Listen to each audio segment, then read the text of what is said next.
This is actual data, and this is a common midpoint gather moved out to the right velocity and showing you the increase in amplitude with offset. And you'll see some other data in a minute but you know, you get kind of spoiled looking at artificial data. That's real data. More to follow in time here. This is, I think, Alistair Brown. Yeah, Alistair Brown's 1999 book on 3D exploration, published by the AEPG. Alistair Brown has written a very good book. He's got like a 7th edition out today on 3D exploration. And this is his partial list of attribute sections in reflection seismology. When you see my section on shear wave, you'll see what I did back in the 70s and 80s. And what I was doing was putting Poisson's ratio as a color overlay on the P-wave data. And that was computed from the data. A lot of times, some of these attributes tend to be kind of strange with no real units shown, and but they're interesting. And an attribute's purpose is to call attention to something on the seismic section using something that the company thinks is useful and that they have a proprietary use of. So you'll see in a minute the Geophysical Development Corporation, today a part of GeoKinetics.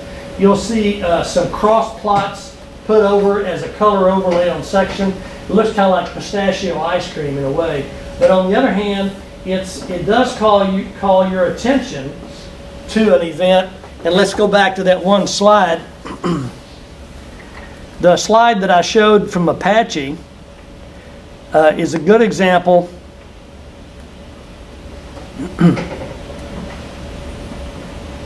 That's a good example of, you don't want to show that to your boss, because it doesn't do anything for me. I mean, what the purpose of showing this is to show, in fact, that you've had a phase change for an event. They know tracks like that.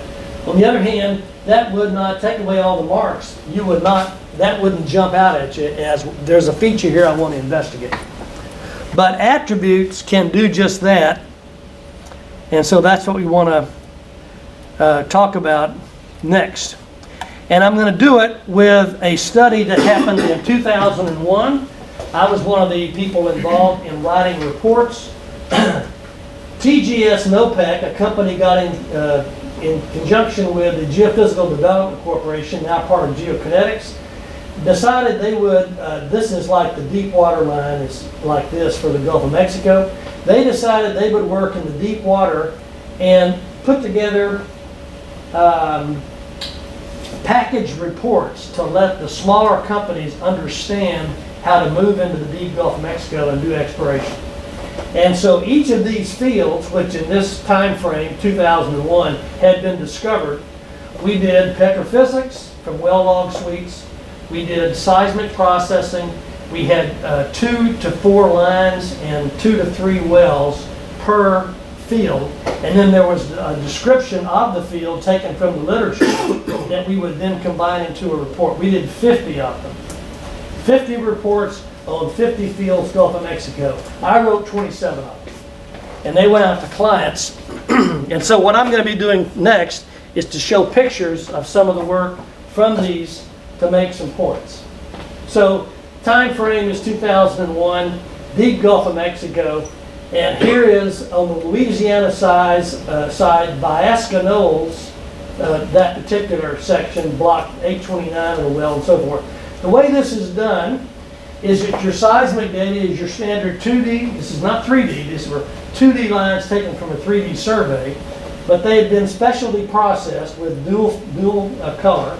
So the blue is a positive reflection coefficient, and the red is a negative reflection coefficient, with yellows and blacks and grays and tans being the more boring stuff. Okay, so the amplitudes that are hot negative are red, hot positive are blue, as per that.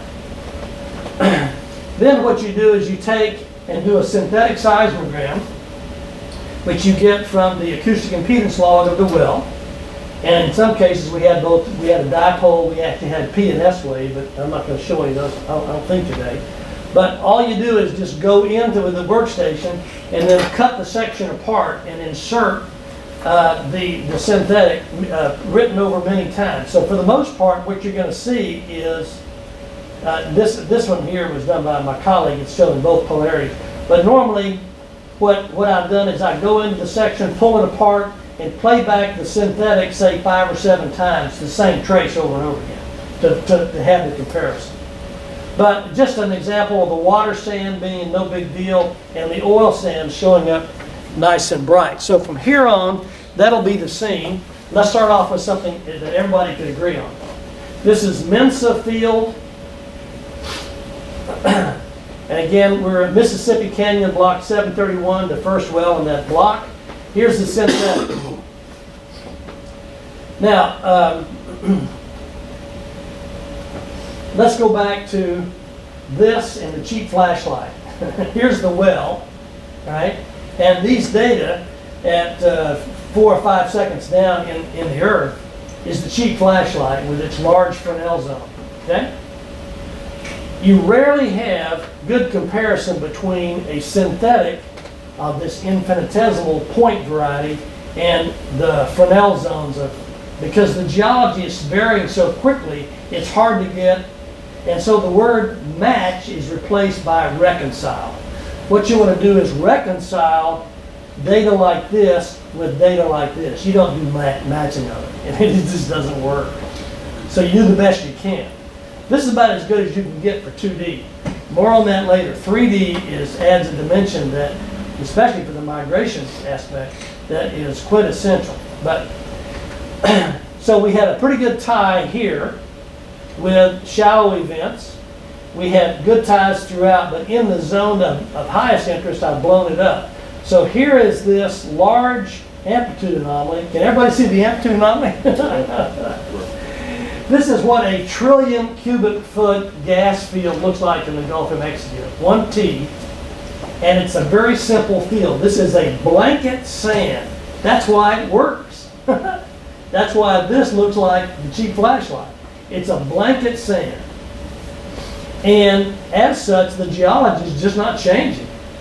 It's a real boring environment, but one that was fortuitous to have this slight structural relief and to yield a 1 trillion cubic foot dry gas sand. No oil, just gas.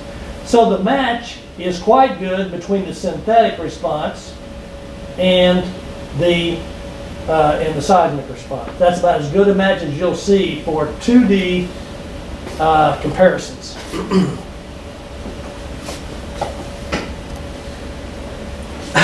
Staying with the Mensa data, this is also pretty amazing. We would then do synthetic AVO synthetics, not simply synthetic seismograms to be put into a stacked section, but synthetic in terms of AVO. Here's the 35-degree angle of incidence cutting down through the offset, which is shown in feet.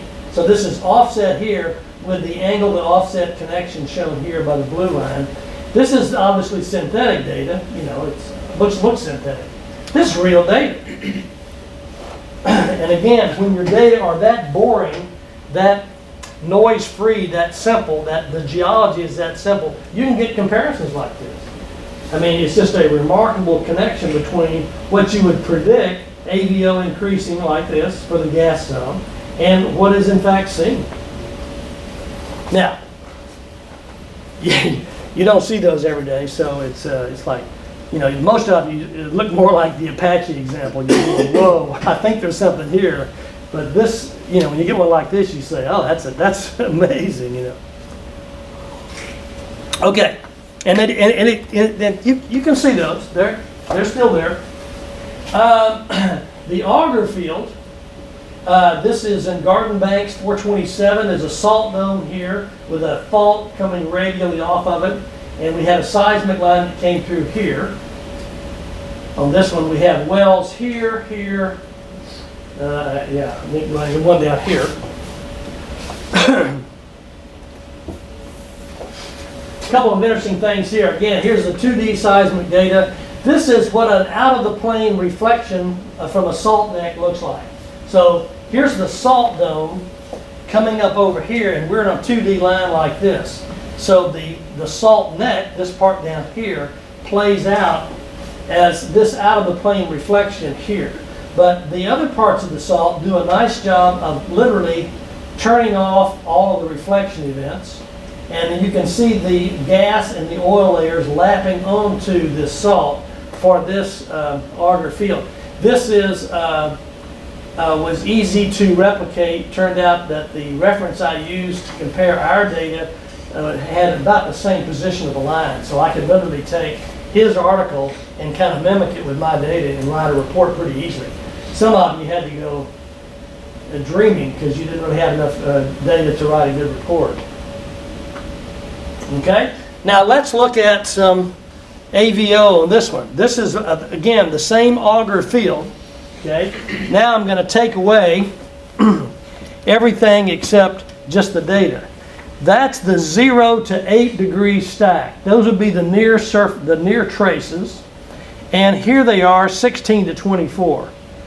Okay, so 0 to 8, you get an anomaly that sticks out. I don't have to circle it, you kind of see it before I circle it. But for sure, when you look at the 16 to 24 degree stack, then this anomaly really stands out. Again, here's the opaque area associated with the salt dome. And so what this would be is a class 3 AVO, Rutherford class 3. It's a bright spot that gets bigger with offset. Okay? Which in that part of the world is pleistocene. Yeah? Can we only see this on angle stacks, or can we see it on a normal? This is a normal stack from GDC at that time was 0 to 30 degrees. That sounds right, I think 30 degrees. And they would then do partial stacks.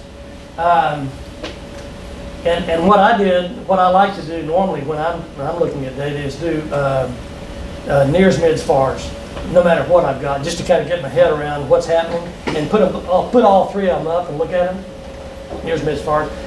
And that's irrespective of what my offset really is for the line, just to give me a, what can I see for this line, nears, mids, fars. Now when you start trying to show something special for somebody, you might say, okay, I think I'll pick, this degree range of angle of incidence. And there's an equation that will predict angle of incidence for offset for a given velocity field. That's what was shown back here. Yeah, there it is. That equation is in the literature. I think Fred Hilton was the one that first did this at U of H, and he was one of the founders of GDC. So John Sherwood, Fred Hilterman, and a third guy, I can't say his name, founded GDC about 30 years ago, and they started doing this using a database in the Gulf of Mexico 30 years ago. But the equation to turn offset into angle, in this case you're just showing cutting down through there, is of course a function of the offset, the velocity field, and so forth. And so you can go back either way. You can go to the headers and ask for either one. Yeah. Header map.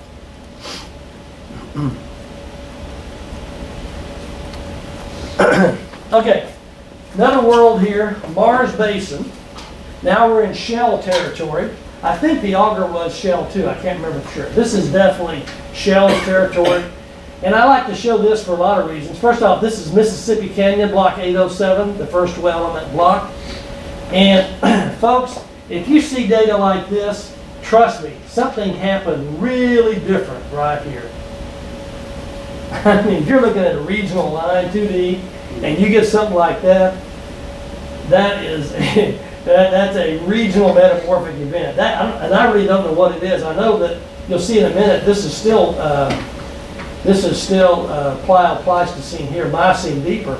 I think that's probably a tertiary, quaternary boundary. I don't know.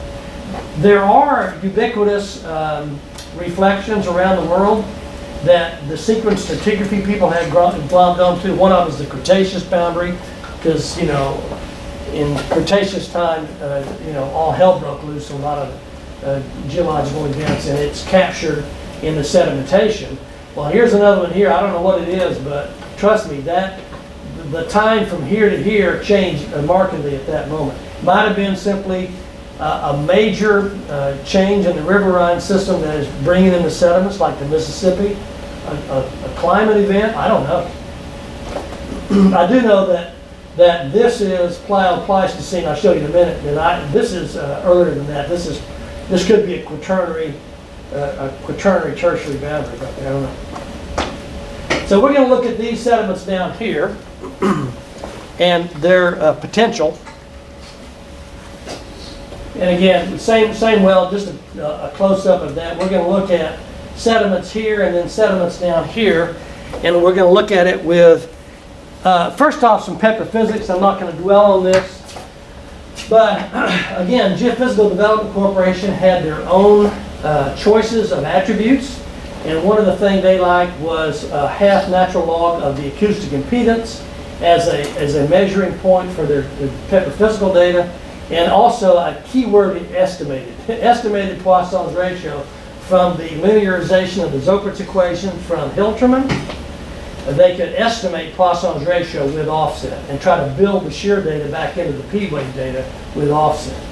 And again, I'm a cantankerous guy. I like to measure, and then you'll see measured examples of Poisson's ratio with my data from a few years back. But we seem to have abandoned that, and we stay with the estimated Poisson's ratio. But it's very important for this particular field. They want to talk about a progressive decrease in the difference of the acoustic impedance with depth, and a increase of the difference of Poisson's ratio with depth for. And what's happening here is they're showing a Hampson-Russell kind of a fluid substitution. They're showing a water, gas, and oil fluid substitution simultaneously for the known reservoirs of this well. So if you go to the third floor and go to Hampson-Russell and give it a well log and say, I've identified a reservoir, do a fluid substitution, put gas in there, put oil, this is the kind of display you can get from, and that was a gift from Hampson-Russell, from Brian Russell. But here's what I do want to show about Mars, is that here is the 0 to 8 degree stack, and you'll notice some anomalies here, and then down here you'll say, what are you trying to circle? There's nothing there. So here is nice bright spots, nothing special, and absolutely nothing there, 0 to 8 degree stack. And let's circle the 16 to 24, and all of a sudden this guy goes on fire. That's a class 2 Rutherford, and it's probably on the other side of 0. It probably goes from a plus to this. So here's a class 2, and look at the, not 16 to 24, but 0 to 8 of that same one. There's nothing there. It just flashes on, okay? And that's those curves that frame 0 that came off there. And they look just like a class 3, they're just displaced upwards. And so we have gone from Plio-Pleistocene events that are bright to a Miocene event, and this is becoming, especially subsalt, the larger fields in the Gulf of Mexico today are the Miocene. Middle and lower Miocene subsalt. The fields down there are very big. Like Jack Field is the first one that comes to mind from Chevron's discovery. So again, here it is. The 0 to 8, 16 to 24. Now, this is where you go to the attributes. This is GDC circa 2001. One of the things they liked was a term that they have, they call it the normal incidence, and here's the Poisson's ratio. And they compute these using the petrophysics of the well extrapolated to the seismic data, and they'll show a cross plot between normal incidence and PR. Those call it an NIPR cross plot, and they'll show that as an overlay on the seismic data. And so it lets you look at a normal stack, a normal 0 to 30 degree stack, with this color overlay from that cross plot. And now this feature, which comes out with offset, is preserved for a final stack feature. So that's the beauty of an attribute. It points out sweet spots that if you did an AVO analysis would have occurred. So that's a good example of the use of an attribute without having to look at a suite of offsets. You can look at one where in fact they have captured the essence of the story with this cross plot. I mentioned pistachio ice cream. That's what I call this. This is something that they're proud of. I'm not, but I was told to do it. This is an AVO cross plot, another NIPR, but a different variation on it. And once again, you get a real nice feature. I'll give them this. If I'm looking for things down in here, nothing catches my eye but that. So bingo, it works. But I can do it with nears, mids, fars. I can quickly do a near, mids, fars, put it on the wall. I see the same thing. But it's nice. It's nice. So it'll capture collectively the Plio-Pleistocene events, Rutherford Class 3, and the Miocene events, Rutherford Class 2, in one fell swoop. Okay. Now here's a good example of a heartache, and there was a lot of money spent here, and I just barely captured on the screen, but that's barely is good enough. I think I captured it, yeah. Okay, so I've got two wells. This is Alaminos Canyon 25, the first well, and here's Eugene Banks 994. We're on the Texas side of the Gulf of Mexico. We're away from the depot center, which is largely Louisiana side. On the Texas side, there's some interesting features though. This is the Hoover Field, and you'll say a field? I don't see much here. This is actually 5,000 feet off of the line, this well with this, so I'll show you a better example in a minute. But the Hoover Field is right here. It's an oil and gas field, and you can see that because here is the gamma ray log that shows a really nice sand, and then here's the resistivity log that shows nice high resistivities in the top of that sand. Good thing. Now that's that. Stratigraphically, that's that feature right there, and it takes nobody. Even with a number 2 crayon, you can go up and say, yep, I'm on the same event. And so you drill another well that's got a nice bright spot, and you spend $50 million drilling a dry hole. And furthermore, the people that did this were the partners in this well. you can mess up. It's not hard. This business is a risky business. So to repeat myself, the partners in this well drilled this dry hole at a $50 million dry hole. The dry holes cost a little more because once they decided it's not going to work, they throw every log in the book at it. I mean, they'll go back in and do a logging suite that would make Dugan proud. I mean, they really do that. It's a post-mortem, and for good reason. You learn from your mistakes. What did we do wrong? And you'll notice that over here again is the gamma ray. Here is the gamma ray here, that same sand, but this time the resistivity is showing brine. Conductive, not resistant. Okay? It can happen. And it's interesting that the partners in that well drilled that dry hole. So, I mean, and mind you, we're talking major oil companies here. We're talking 50 people have passed off on this with a lot of money spent. And yeah, I mean, this wasn't a casual mistake. This is the example. Here is the sand. Here's the Hoover Field, a better example, much better than the one I had to show, which was the same line. It's a nice bright spot field. But here's this sand that had nothing but water in it.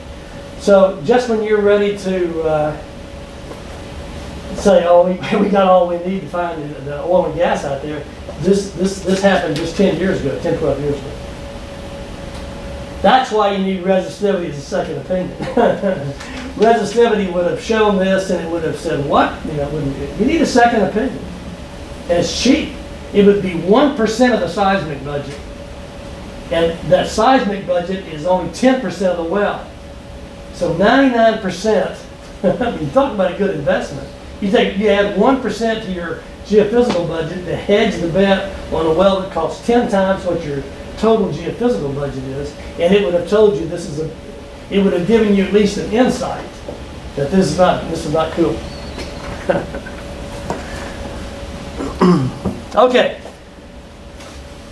A lot of times you'll do what they call a wedge model. You'll actually have some well logs, and so you do a synthetic wedge model from the well logs by doing a fluid insertion. Again, Hampson Russell talk. You're putting various fluids in what you know to be the reservoirs and get a synthetic comparison.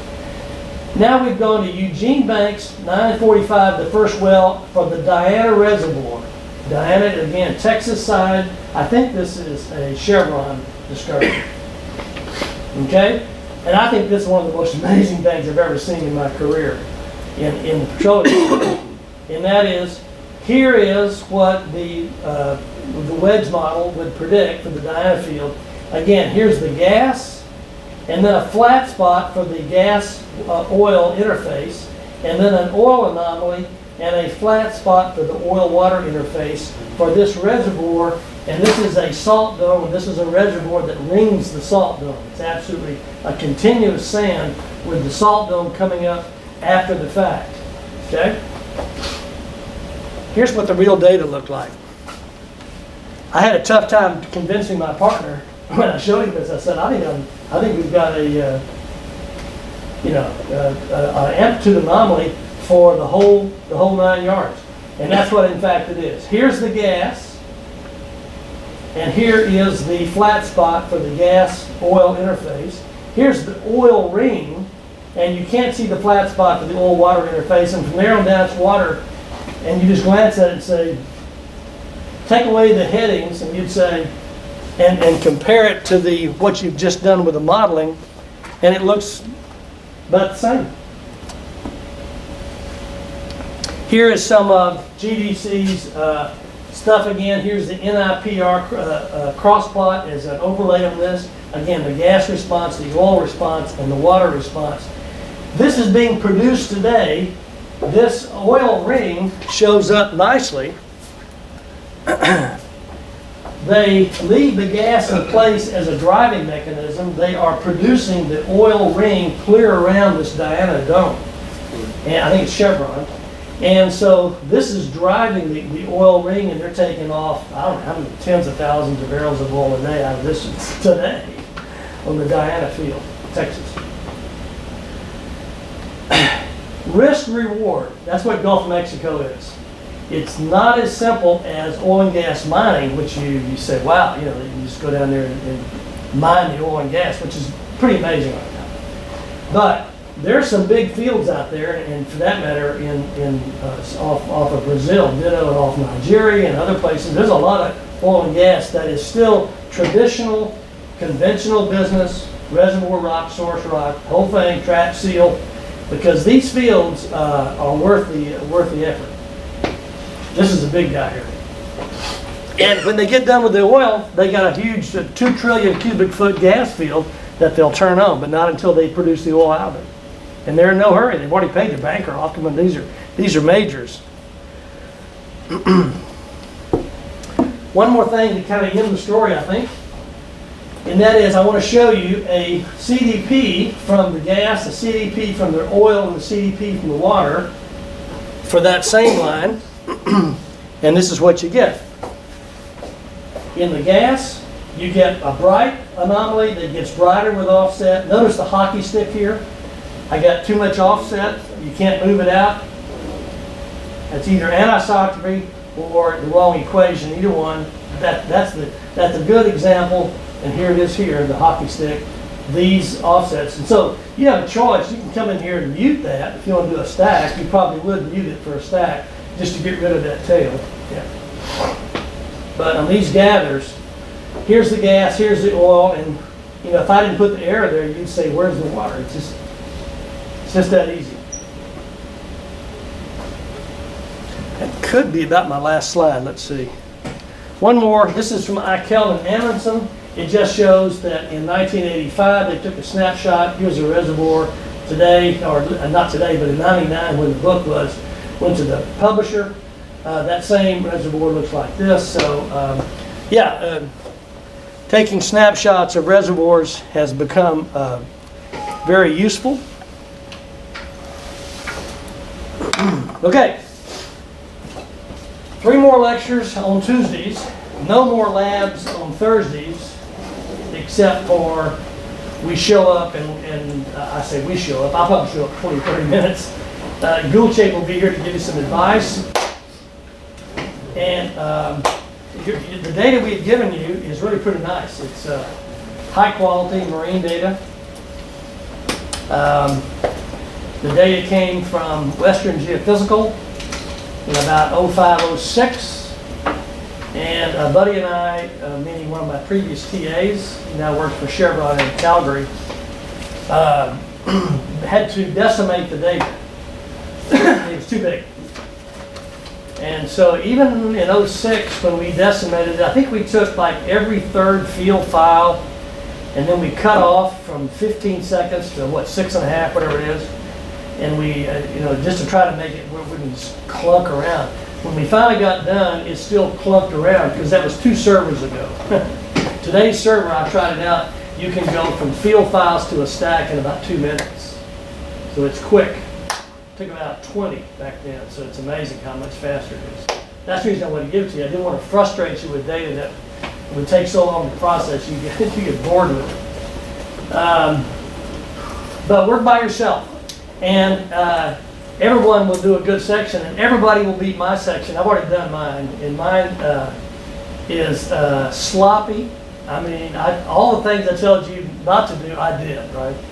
So everybody should beat my section, and the way I fill in the blanks and some of the details here, I put my section down, your section down, and I go to find all the things I did wrong and how you did it right.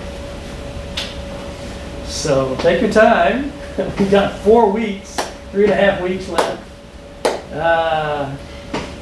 And we'll answer any question you've got. The way it works is you ask the question, we give you the answer. We no longer tell you in advance how to do something. And yes, don't share. You can share the weather with each other, but you'll be in here working together.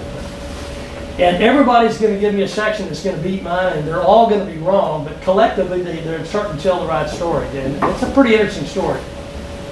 And I give you a little bit of interpretation points to see if you can figure it out. It actually is a long line. In fact, the line looked about like this. You've got about this much of it. And I think you just whack 3 different ways. And so if you look at a common offset gather, you'll see a little bit angular look to it. That's because we probably spatially got it to where it's a little edgy looking by throwing away, I think, every 2 out of 3 field files just to get it smaller. So. Comments? See, next time we talk about how many ways can you say velocity. Turns out it's over 30.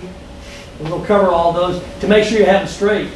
Because, I mean, it is kind of like, whoa, what is velocity there? And we'll introduce some we haven't talked about very much, like phase and group, apparent. Some of those we haven't really been part of the lecture. But I think there's 30 something words that go in front of velocity that really change the meaning of the term. And there's nothing more stark than particle against propagation. Those are like totally different animals, but they're both involved in the event. And then we talk shear waves, and then we talk 3D.